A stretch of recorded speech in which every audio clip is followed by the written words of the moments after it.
नमस्कार, मैं हूं आपके साथ निशु शर्मा और आप देख रहे हैं हमारा खास बुलेटिन हमारा उत्तर प्रदेश। चलिए शुरुआत करेंगे। लखनऊ में काकोरी ट्रेन जंक्शन का शताब्दी महोत्सव आयोजित हुआ। सीएम योगी ने स्वतंत्रता संग्राम के वीर सपूतों को नमन किया। शहीदों की कुर्बानी और साहस को याद करते हुए उन्होंने नई पीढ़ी से राष्ट्र निर्माण में योगदान का आह्वान भी किया। क्या कुछ उनकी ओर से कहा गया, सुनिए। अभियान को नेतृत्व प्रदान करने वाले पंडित राम प्रसाद बिस्मिल, असफाउल्लाह खां, ठाकुर रोशन सिंह, चंद्रशेखर आजाद, राजेंद्र नाथ लाड़ी और एक लंबी श्रृंखला उन क्रांतिकारियों की थी जिन क्रांतिकारियों को अलग अलग जेलों में बंद करके बिना सुनवाई के ही ब्रिटिश हुकूमत ने फांसी के फंदे पर पहुंचाने का काम किया था। पंडित राम प्रसाद बिस्मिल को गोरखपुर की जेल में रखा गया, उन्हें वहीं फांसी दी गई। किसी क्रांतिकारी को गोंडा की जेल में, किसी को फैजाबाद की जेल में, किसी को नैनी की जेल में, और चंद्रशेखर आजाद ब्रिटिश हुकूमत के हाथ में नहीं पड़े, बल्कि इन्होंने मुकाबला करते हुए स्वयं वीर गति को प्राप्त की।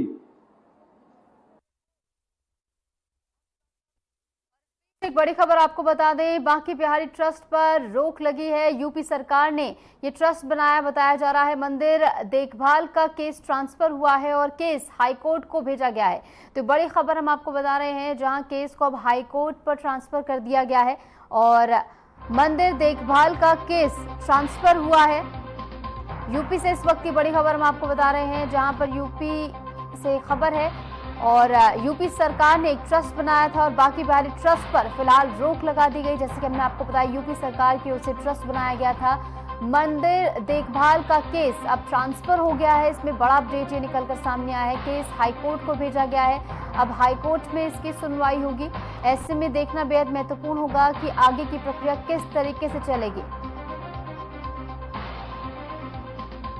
और सुप्रीम कोर्ट ने इस पर रोक लगाई है और ऐसे में मंदिर देखभाल का केस अब ट्रांसफर हो गया है। केस हाईकोर्ट को भेजा गया है।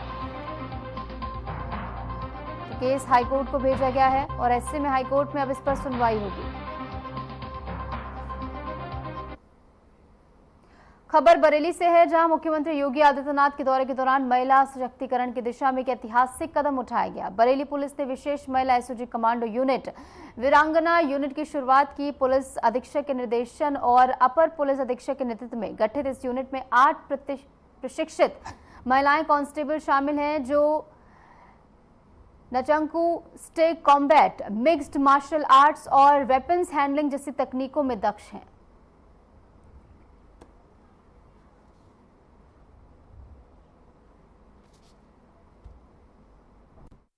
एसएसपी सर के निर्देशन में बरेली पुलिस की महिला एसओजी वीरांगना यूनिट का गठन किया गया है। इसमें वर्तमान में 8 महिला कांस्टेबल तैनात हैं। इनको विशेष रूप से weapon handling, mixed martial arts, self defence, crime analysis और सर्विलेंस की ट्रेनिंग दी गई है। यूपी पुलिस की महिला संबंधी अपराध पर अंकुश लगाने की जो प्राथमिकता है, उस पर इनके द्वारा विशेष रूप से काम किया जाएगा। संवेदनशील स्थानों पर पेट्रोलिंग कर कॉन्फिडेंस बिल्डिंग का कार्य भी इनके द्वारा किया जाएगा और समय समय पर जितने भी विशेष अभियान चलाए जाते हैं, उनमें भागीदारी कर इनके द्वारा योगदान दिया जाएगा। इस टीम को आगे चलकर हम और भी स्ट्रेंथन करेंगे। इसमें और ट्रेनिंग कॉम्पोनेंट्स ऐड किए जाएंगे और इनके द्वारा अन्य कार्य भी किए जाएंगे।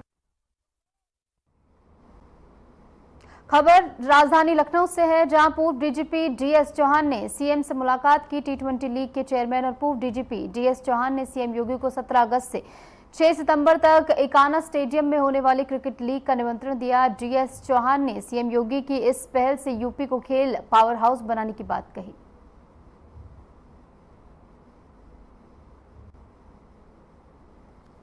तो 17 अगस्त से टी20 लीग का शुभारंभ होगा। डीएस चौहान की सीएम योगी से मुलाकात की कुछ तस्वीरें भी सामने आई है, जो आपको टेलीविजन स्क्रीन पर हम दिखा रहे हैं।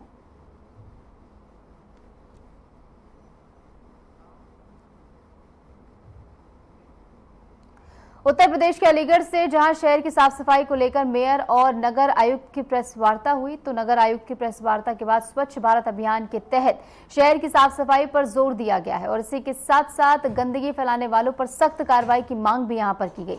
नगर आयुक्त के इस अभियान में स्कूली बच्चे, सामाजिक संस्थाओं की भागीदारी देखने को मिली। मेयर प्रधान सिंगल ने कहा कि जल्द से जल्द अलीगढ़ को सफाई व्यवस्था को लेकर अच्छी रेटिंग में लाया जाएगा।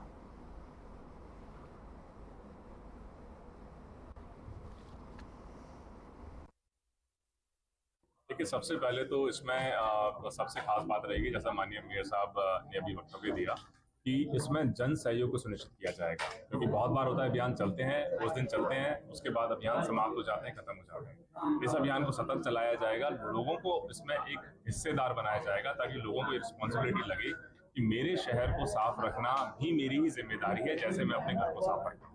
और इसको बिहेवियरल चेंज को हम लोग, जैसे इंदौर आप देख लीजिए, चंडीगढ़ आप देख लीजिए, इवन भोपाल आप देख लीजिए, जिन्होंने बहुत अच्छा परफॉर्म किया स्वच्छ भारत में, उसी की तर्ज पे डोर टू डोर कलेक्शन को इंश्योर किया जाएगा 100% अगले 3 महीने में।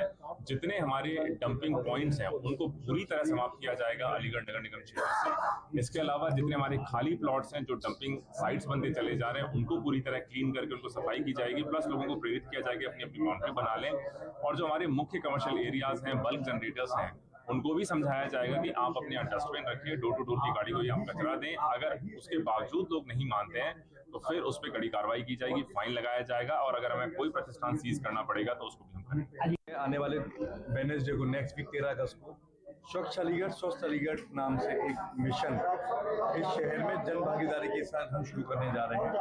आज की ये प्रेस वार्ता आपके माध्यम से हम अपनी अलीगढ़ की जन भागीदारी को बढ़ाने के लिए, एक मैसेज पहुंचाने के लिए, ये शहर हमारा है और हमें और आपको मिलकर इस शहर को साफ रखना है, उसके तहत आज आपको ये प्रेस मीडिया बुलाई गई। और जो हमारा, जैसे आदरणीय मुख्यमंत्री जी परसों कह के गए, हमें अपने आने वाले समय में जब कोई किसी भी आंदोलन को जब जन भागीदारी मिल जाती है तो अभियान जन आंदोलन में बन जाता है। खबर रायबरेली से है, जहां शहीद स्मारक मुंशीगंज में काकोरी ट्रेन एक्शन की 100वीं वर्षगांठ के समापन समारोह का आयोजन हुआ। जिलाधिकारी हर्षिता माथुर और पुलिस अधीक्षक डॉक्टर यशवीर सिंह ने शहीदों को श्रद्धांजलि देते हुए पुष्प अर्पित किए और उनके बलिदान को याद किया। कार्यक्रम में स्कूली बच्चों ने देशभक्ति गीत और नाटक प्रस्तुत किए। जिलाधिकारी ने काकोरी कांड के ऐतिहासिक महत्व पर चर्चा करते हुए युवाओं से राष्ट्र निर्माण में सक्रिय भूमिका निभाने का आह्वान किया।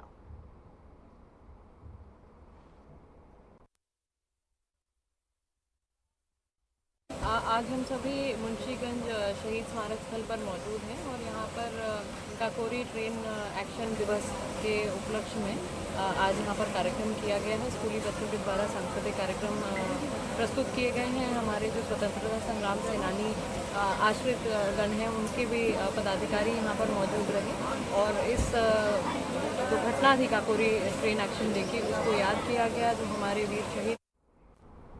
खबर बाराबंकी से है, जहां रक्षाबंधन से पहले भारी बारिश के बीच हैदरगढ़ जा रही बस पर विशाल पेड़ गिर गया। हरर के पास राजा बाजार क्षेत्र में हुए हादसे में 5 यात्रियों की मौके पर ही मौत हो गई, जबकि एक गंभीर रूप से घायल है।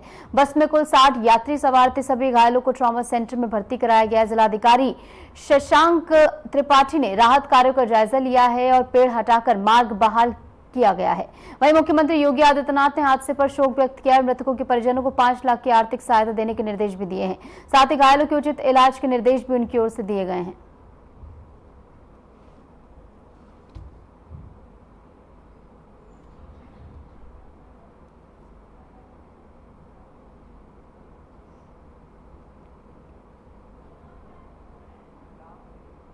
खबर जालौन से है, जहां उरई कोतवाली क्षेत्र के तिलक नगर पुल पर बाढ़ की त्रासदी के बीच युवक तेज धार में कूदकर स्टंटबाजी कर रहे हैं और आसपास के लोग इस खतरनाक नजारे को देख वीडियो बना रहे हैं, जो सोशल मीडिया पर तेजी से वायरल हो रहा है। पुलिस प्रशासन की लापरवाही के कारण कोई बड़ी दुर्घटना घटने का खतरा भी यहां पर बना हुआ है। जैसे कि आप तस्वीरों में देख सकते हैं, यहां पर अपनी जान जोखिम में डालकर किस तरीके से बाढ़ में युवक स्टंट करते हुए नजर आ रहे हैं और ये वीडियो लगातार सोशल मीडिया पर वायरल हो रहा है, जो कि हम आपको दिखा रहे हैं। और ऐसे में इस वीडियो को लेकर आने वाले समय में क्या कुछ एक्शन लिया जाएगा, किस तरीके से इन युवकों को रोका जाएगा, ये देखना महत्वपूर्ण होगा।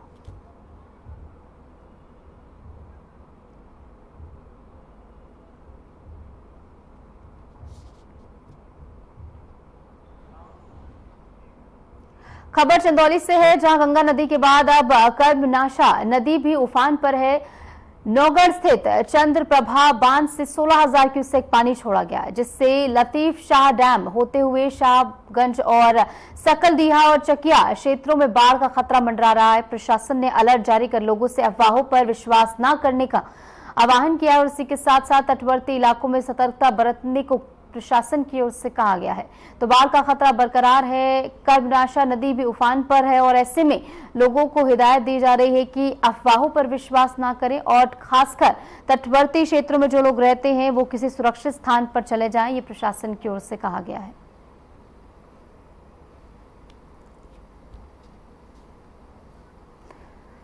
तो प्रशासन ने अलर्ट जारी किया है, खासकर तटवर्ती क्षेत्रों के लिए। जो लोग नदी और नालों के पास रहते हैं वो किसी सुरक्षित स्थान पर चले जाएं, प्रशासन की ओर से अपील की गई है। ऐसे में प्रशासन का भी पूरा सहयोग जो है लोगों को मिल रहा है।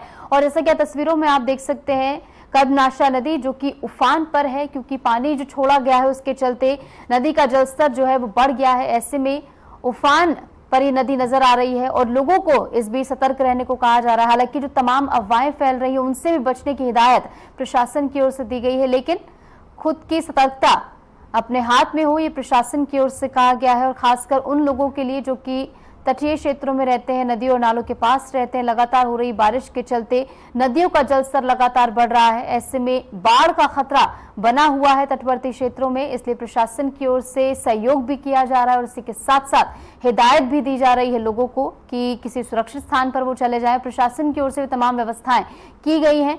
अगर बाढ़ का खतरा बना हुआ है और आने वाले समय में कोई भी ऐसी आपात स्थिति बनती है तो उससे निपटने के लिए प्रशासन पूरी तरह सतर्क है और तैयार है।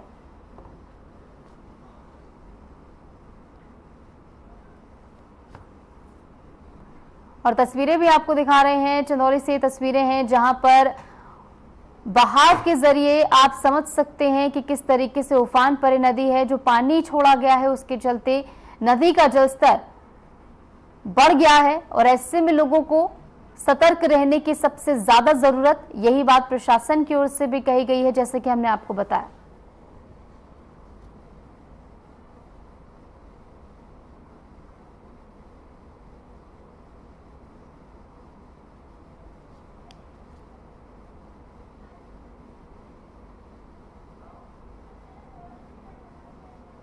उत्तर प्रदेश के बदायूं से, जहां मानसून की भारी बरसात के बाद गंगा नदी अपने रौद्र रूप में है। पिछले 24 घंटों में गंगा का पानी उफान पर है। बाढ़ के कारण ग्रामीणों और किसानों की मुसीबत भी अब बढ़ गई है। प्रशासन ने बाढ़ से सटे इलाकों में अलर्ट जारी कर अलग अलग बाढ़ चौकियां बनाई हैं, जिससे आमजन को राहत सामग्री आसानी से मिल पा रही है और उन्हें उपलब्ध कराई जा रही है। बदायूं में इस समय हालात जो हैं थोड़े संवेदनशील बने हुए हैं। बाढ़ से सटे इलाकों में फिलहाल हाई अलर्ट है और भारी बरसात के बाद गंगा नदी किस कदर उफान पर है वो आप तस्वीरों में देख सकते हैं। ग्रामीण किसानों की मुश्किलें यहां पर बढ़ती हुई नजर आ रही हैं, क्योंकि खेतों में पानी भर गया है और ऐसे में लोग किसी सुरक्षित स्थान की ओर बढ़ रहे हैं अपने घरों को छोड़कर। तो ऐसे में बेहद ही मुश्किल समय तमाम ग्रामीणों के लिए और वहां पर रहने वाले किसानों के लिए भी, क्योंकि खेतों में पानी भर गया और गंगा नदी का जलस्तर लगातार बढ़ रहा है, उफान पर है गंगा। तो ऐसे में लोगों को सुरक्षित स्थानों पर पहुंचाने का जिम्मा प्रशासन की ओर से भी उठाया गया है। प्रशासन का पूरा सहयोग है, लेकिन किस तरीके से कुदरत का कहर बरपता है वो आप तस्वीरों में देख सकते हैं कि हर ओर जहां तक आपकी नजरें जाएंगी वहां तक आपको पानी पानी नजर आएगा। और ऐसे में प्रशासन का पूरा सहयोग है, लेकिन इसके बावजूद किसानों और ग्रामीणों के लिए दुख की घड़ी, क्योंकि खेतों में पानी भर गया है, भारी नुकसान इसके चलते उनका हो रहा है।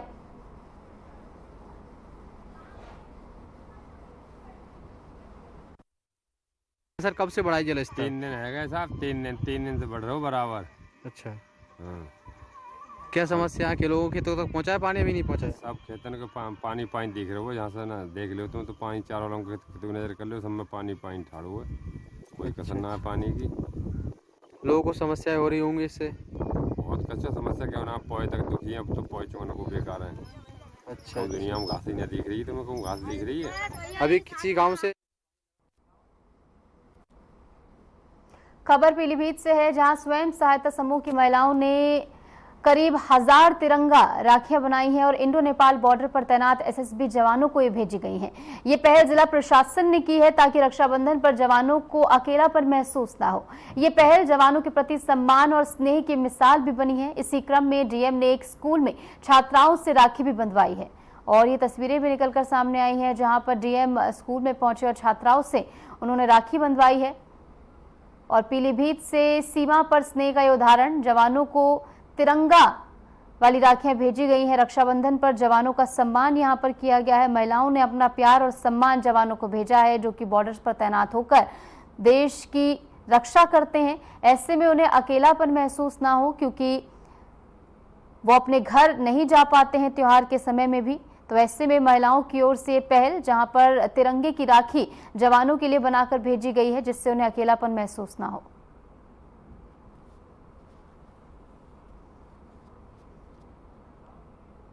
संभल में त्योहारों के दौरान खाद्य विभाग की कार्यशैली पर सवाल उठने लगे हैं। नकली मिठाई बेचने वालों पर ठोस कार्रवाई के बजाय विभाग केवल खाना पूर्ति में जुटा हुआ है। छोटी दुकानों से खराब रसगुल्ले जब्त कर उन्हें जमीन में दबा दिया गया, लेकिन बड़े मिठाई विक्रेताओं पर कोई कार्रवाई अब तक नहीं हुई है। साथ ही मिठाई के साथ डिब्बे का चार्ज वसूलना भी जारी है, जो नियमों के खिलाफ है। विभाग की लापरवाही के चलते यहां पर कई सवाल खड़े हो रहे हैं और लोगों में भी नाराजगी इसके चलते देखने को मिल रही है। तो खाद्य विभाग की लापरवाही उजागर होती हुई नजर आई है। मिठाई में मिलावट पर किस तरीके से खाद्य विभाग चुप है, इसको लेकर लोगों में नाराजगी है। खासकर इस बात को लेकर कि छोटे विक्रेताओं पर कार्रवाई की जा रही है, लेकिन जो तमाम बड़े विक्रेता हैं जो मिलावट कर रहे हैं, उन पर कोई भी कार्रवाई अब तक नहीं की गई है और ऐसे में लोग नाराज हैं कि उन पर भी कार्रवाई की जाए।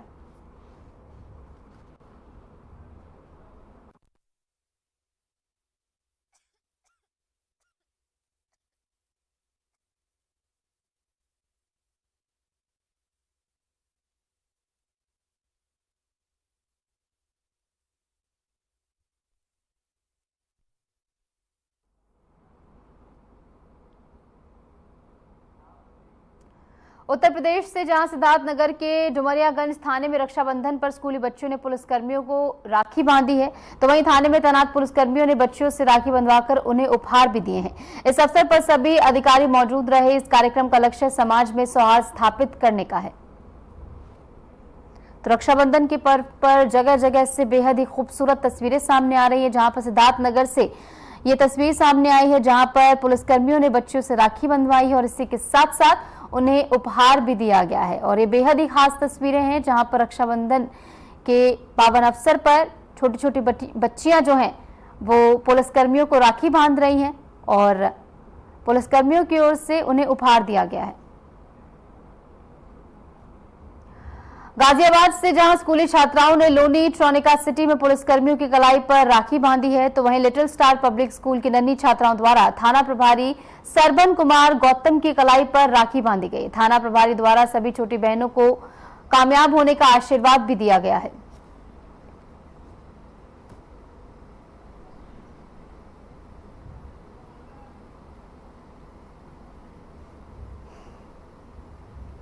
छोटी बच्चियों ने पुलिसकर्मियों को राखी बांधी है, जहां पर तस्वीरें भी बेहद खास और पुलिसकर्मियों को राखी बांधने की तस्वीरें बेहद खास हो जाती हैं, क्योंकि छोटी छोटी बच्चियों की ओर से यहां पर पुलिसकर्मियों को राखी बांधी गई है और इसी के साथ साथ रक्षाबंधन के त्योहार को लेकर तमाम खास तस्वीरें लगातार सामने आ रही हैं।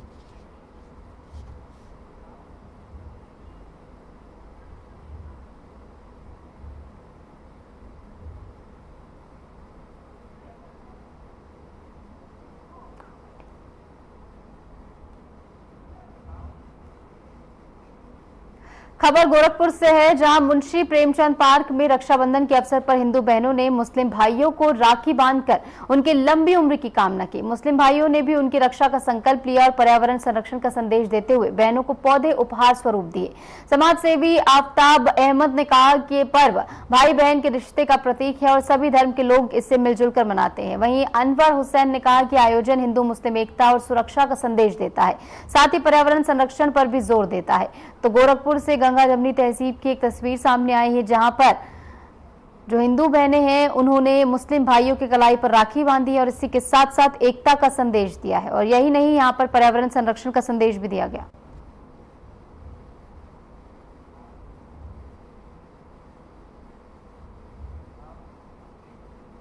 खबर बाराबंकी से है, जहां रक्षाबंधन से पहले खाद्य सुरक्षा विभाग ने मिलावटखोरों पर कार्रवाई करते हुए नकली सरसों तेल, नमक, टूथपेस्ट, हार्पिक समेत कई नकली उत्पादों की फैक्ट्री का भंडाफोड़ किया है।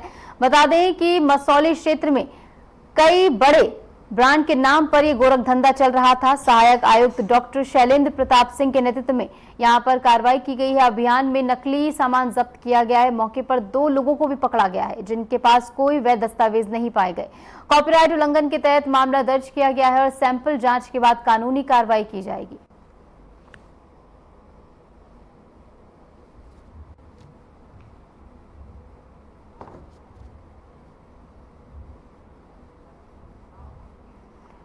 खबर श्रावस्ती से है, जहां सिरसिया थाना पर एकल अभियान के तहत रक्षाबंधन का समारोह मनाया गया। इस अवसर पर स्थानीय बहनों और एकल विद्यालयों की आचार्य बहनों ने पुलिसकर्मियों को राखी बांधकर तिलक लगाकर मिठाई भी खिलाई और उनका आभार व्यक्त किया। कार्यक्रम का मकसद समाज में भाईचारे, सुरक्षा और सेवा भावना को बढ़ावा देना था। थानाध्यक्ष शैलकांत उपाध्याय ने बहनों को भरोसा दिलाया कि वे न सिर्फ पुलिस के रूप में बल्कि भाई बनकर हर स्थिति में उनकी मदद के लिए तैयार हैं।